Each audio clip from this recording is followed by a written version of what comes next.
Welcome back to Not Gospel Studios. Cliff, Chandra, and Dustin here. We are talking about the fandoms we have engaged in on the channel. We're hoping to just piss them all off.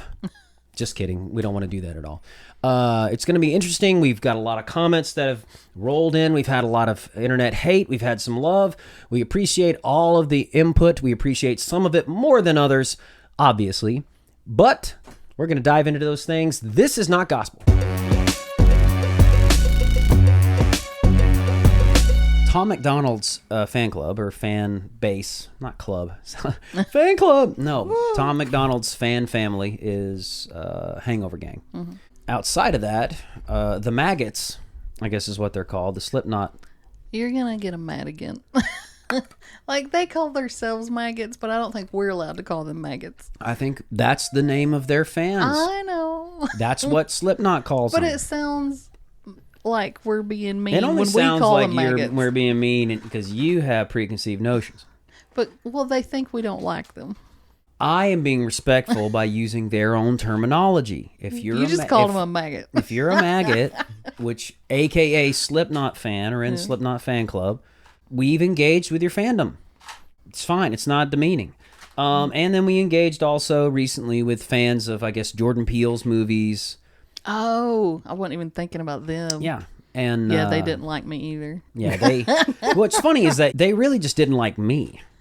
I don't think they actually listened to the whole movie review. I felt like it was my movie review, which it wasn't. No. I hadn't even seen the movie. They saw you being playful in the beginning and then hated it. I swear, everybody on there. So I basically said that I don't think Nope looks super enjoyable. Like, I'm not super interested based on the trailer.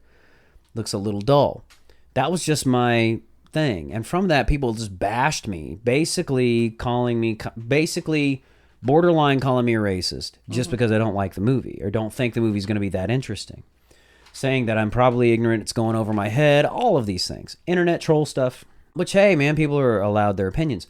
But I found it so odd because I didn't really say much of anything about the movie. I gave my little... Maybe it's just because I'm a guy. Maybe I just experienced a white guy hate. I literally think what you did was funny, and they got mad that it was funny, and then they just stopped the video and hated it from there. You might be right. But one of the reason why we're doing this video is because one of the things that got brought up several times when we engaged with the Slipknot fans is why would you even review something if you know you're not going to like it? So my question is it okay to engage in fandoms that you know are probably not your cup of tea? I don't see why not. I mean, can a regular movie reviewer review Christian movies? Yeah, and if they say, hey, this Christian movie's stupid, they're more than welcome to have that opinion. Yeah.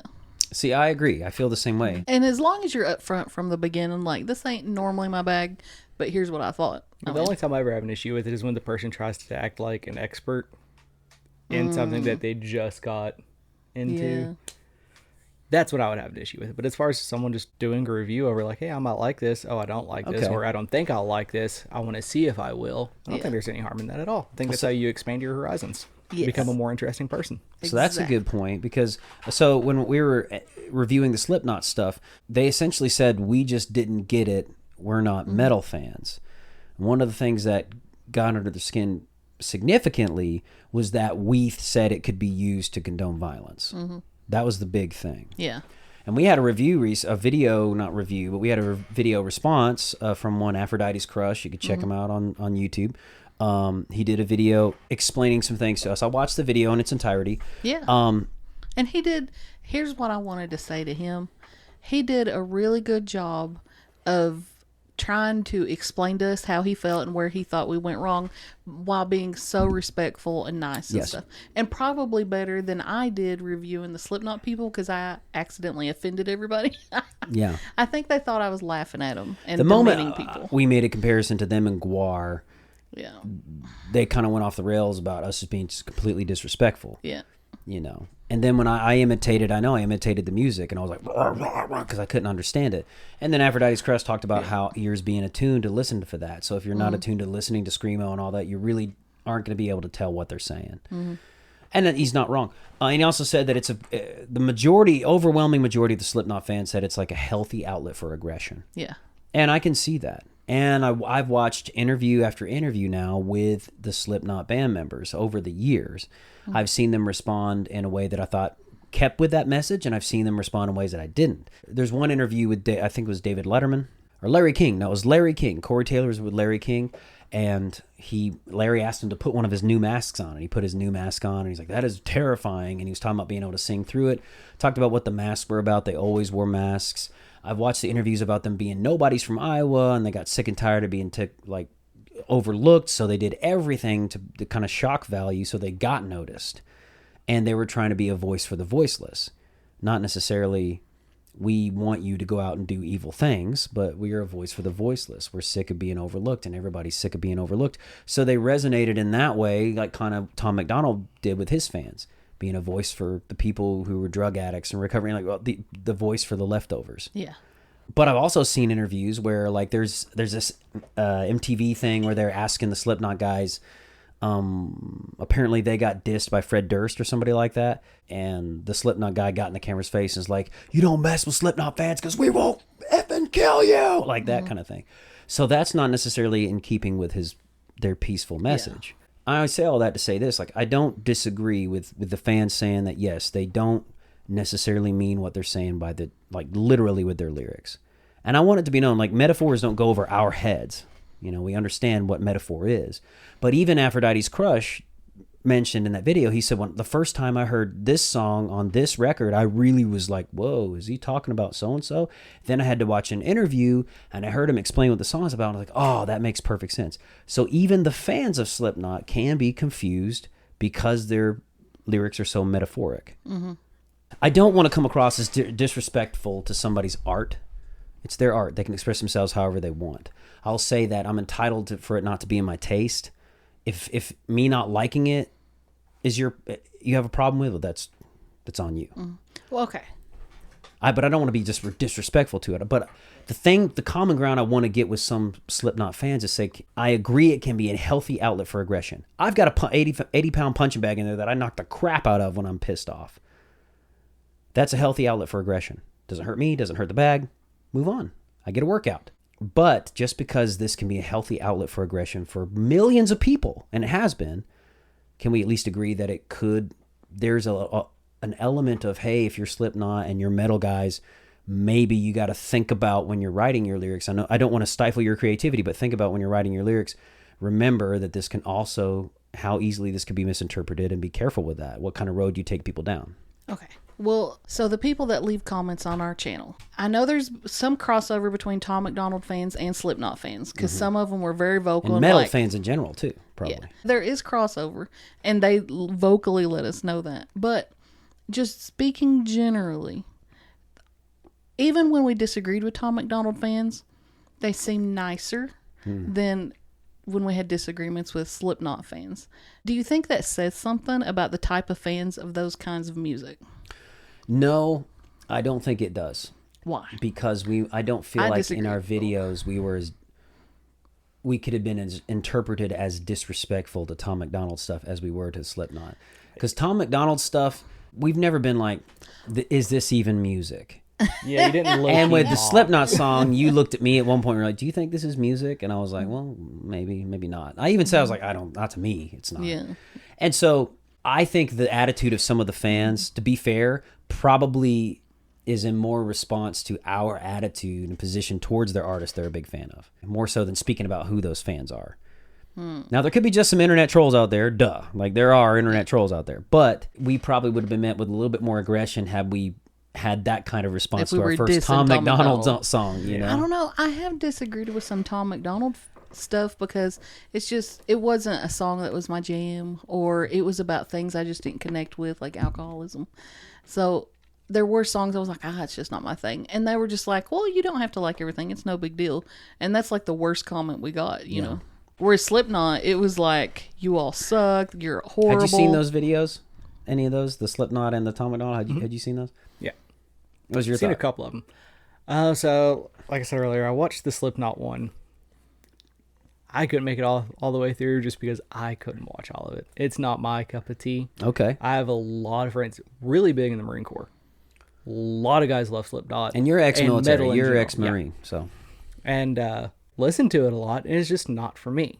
Yeah. To the point where, like, there are a few genres that I'll listen to that just rub me the wrong way and I can't listen to at all. That's one of them. Yeah. So I couldn't watch the entire video. He also doesn't like country. Oh, I would. Well, okay, and I do know that, Chandra, I would say that some of the people that responded are probably just internet trolls that just get off on being mean to people online. Some of them. Some of the ones that said, "Don't worry, you'll go." There was one that said, "Don't worry, go review some lame country song soon," or something like that. For the record, I think it takes more skill to do what Slipknot does and does. Well, do and what I've said country that. The thing is, I said that. I cited I how saw that as in the video. now I didn't try to come off as an expert about something I didn't know anything about. Yes. Like you were saying, I just was talking about things I did know about, like song composition, and I know that some of those riffs and some of those double bass beats and patterns on drums are some of the hardest, most energy consuming things to possibly play. And it's not everybody who can do those certain screams. There's inward screaming, and then there's all these different types of things that take talent to do, and it take years at times to master them.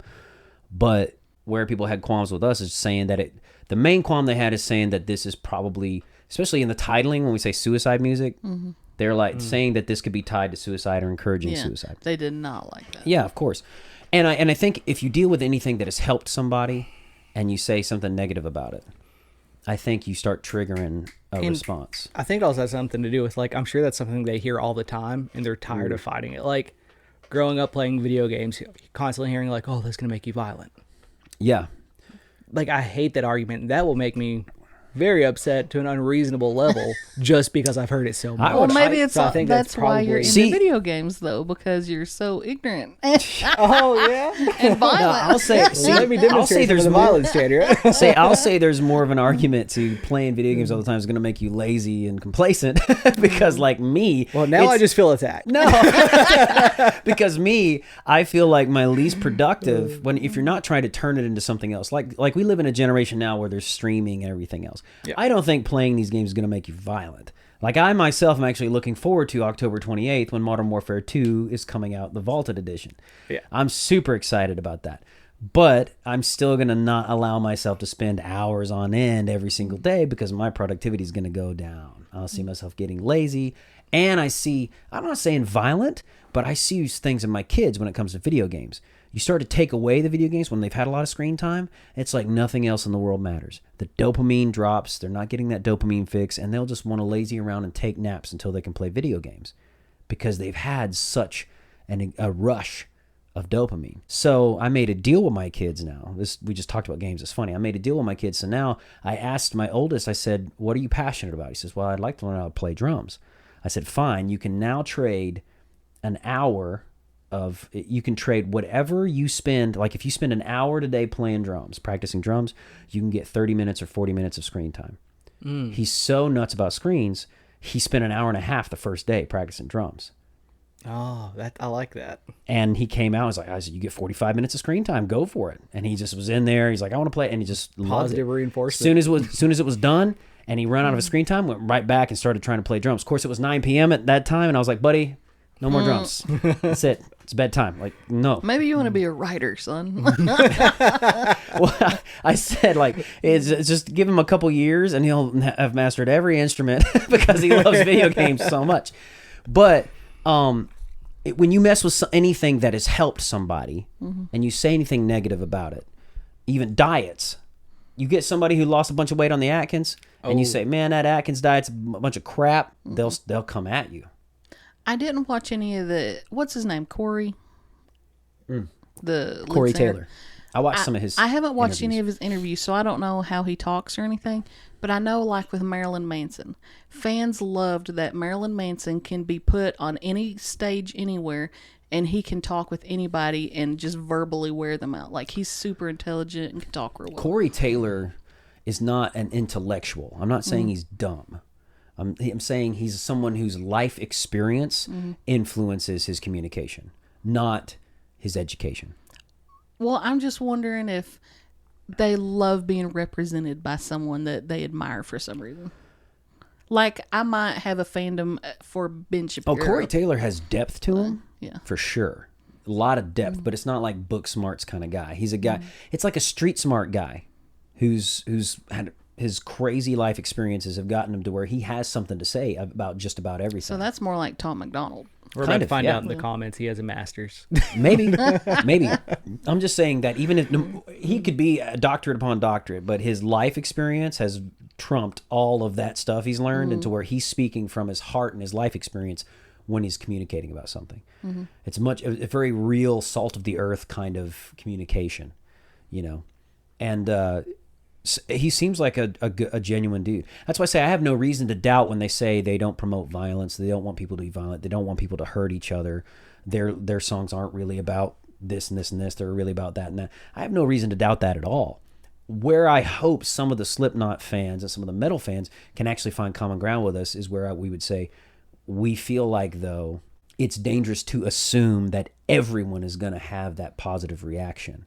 It's a positive outlet of aggression.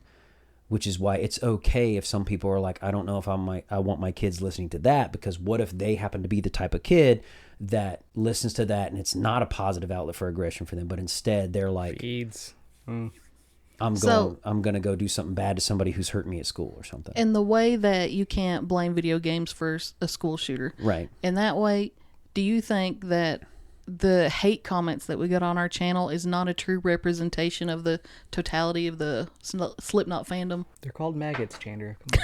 They are called maggots. I can't call them maggots without being insulting. Well, I think negative look term. at that in yourself. Here's the deal. That's a negative term. Here's the deal. Somewhere between Corey Taylor, because everybody, they see a little bit of themselves in people that they become fandoms of. I love listening to Jordan Peterson talk. He's way smarter than me, but I love listening to him talk because some of his values, some of his core thing, I'm like, I could be that guy. If things had been different, that's who I'd be. You know what I mean? So somewhere between Corey Taylor, Aphrodite's Crush, and the internet trolls from the maggots or whatever, that's like, I think a pretty good, and some of the other people who are also crossover Tom MacDonald fans is a healthy representation of the diversity of like Slipknot fans and metal fans. I personally don't want to think that all the people that we got horrible comments from, because they not only were they didn't like what we said, they were insulting.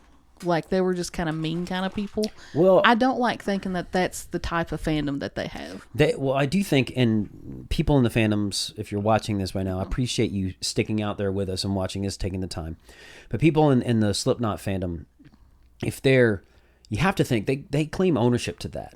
And a lot of them have the same story where it really helped them out of a dark place. There's one story. Well, I would maintain they're still in a dark place if they're lashing out like that online.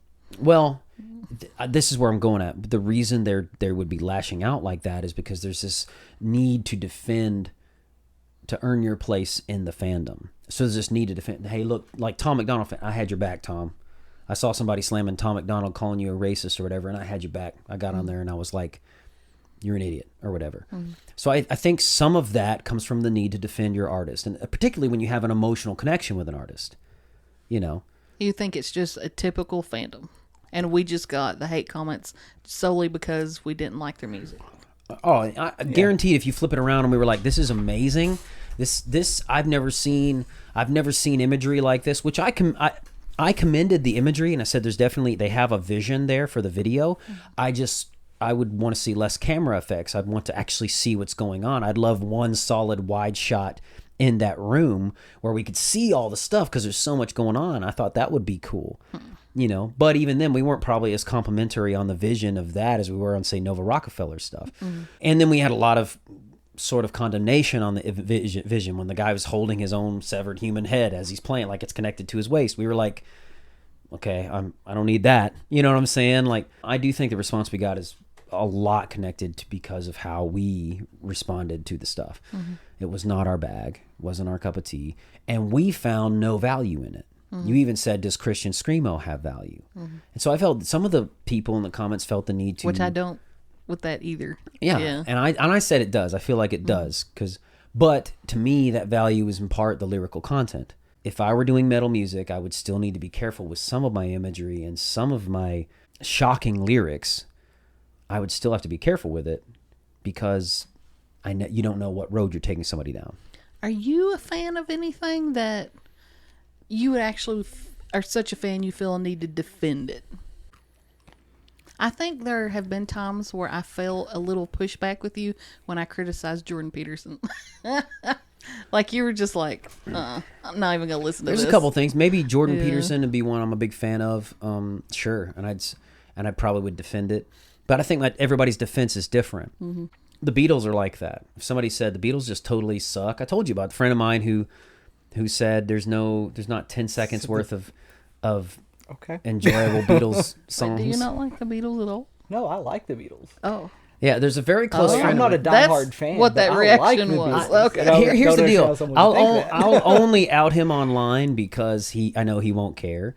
Close friend of mine, still buddies with him today, who he said he had a post that said I'm cleaning out my friends list, and he had these list of things, and one of the things was there is not 10 seconds of a single enjoyable Beatles song, period.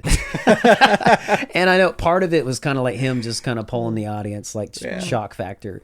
But he's not a fan of the Beatles. He respects what they've done for music, but doesn't like their songs. Mm-hmm. And I think if we sat down with him, I'd find a few parts that he's like, yeah, that's not bad. That's not bad. That's probably how I feel about you two. Yeah, about you two. Okay. I recognize that they have a great... about you, Clifton. Yeah, I was like, where are you going with this? No, I recognize you two has a greatness to them. It's just not for me. Yeah. I literally got a date because of the Beatles. There was a girl on Tinder's like, if you could tell me what Tinder. Tinder. Oh, Tinder. I thought you were trying to say Twitter and said Tinder. There's a girl on Tinder. Cut. New app idea.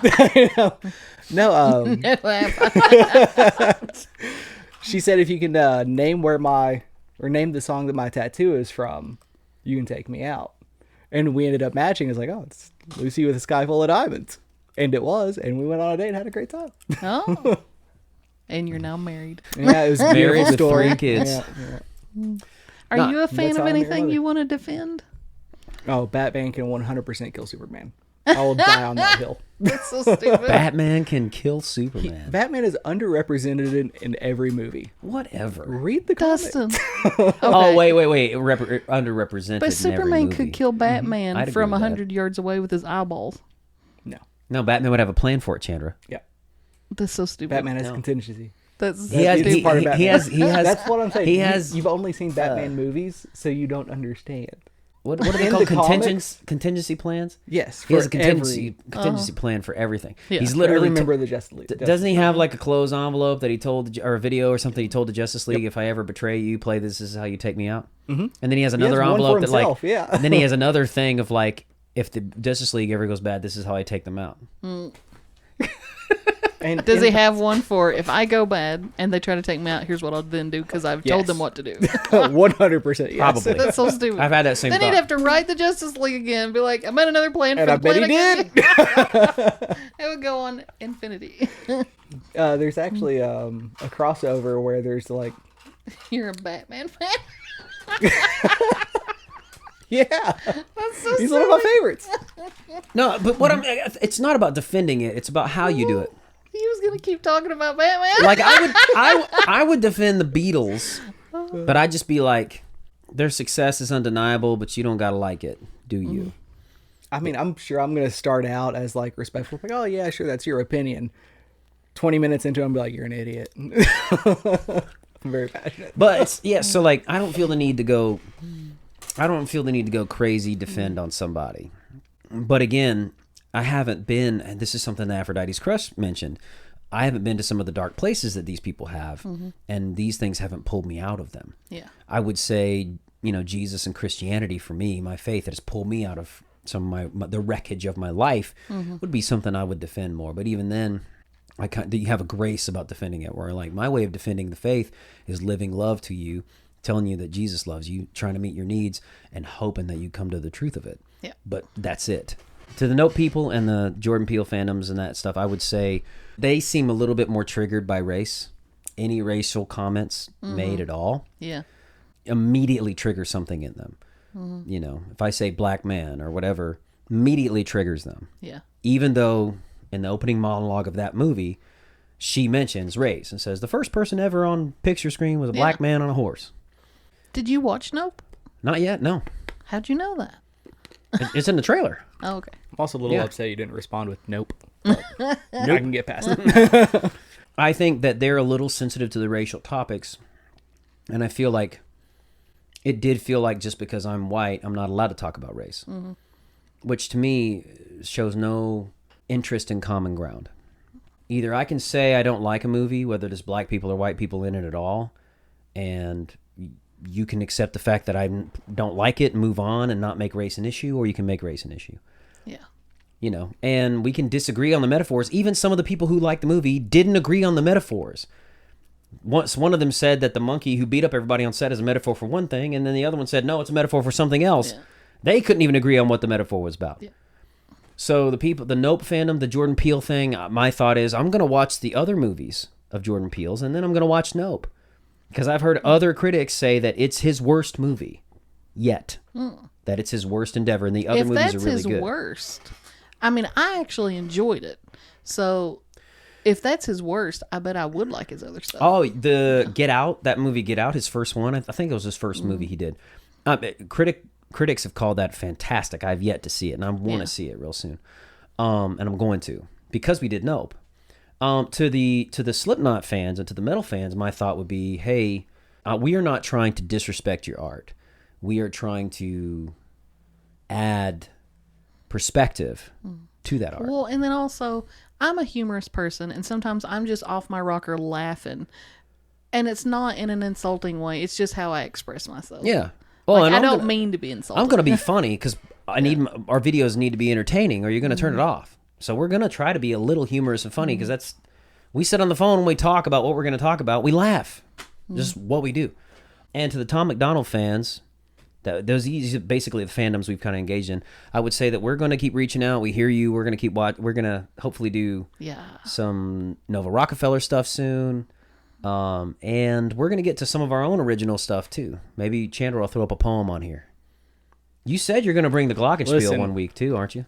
She has a video of her doing stand-up. You have a video of you doing stand-up comedy? She's been telling me about this for years and refuses to let anyone see it. And to all I don't know where to go because my heart sank when you said that. Thank you guys so much for watching this episode of the Not Gospel Podcast. Don't forget to like, share, comment, and subscribe. Continue to support quality independent content. And as always, keep being awesome because that's how God made you.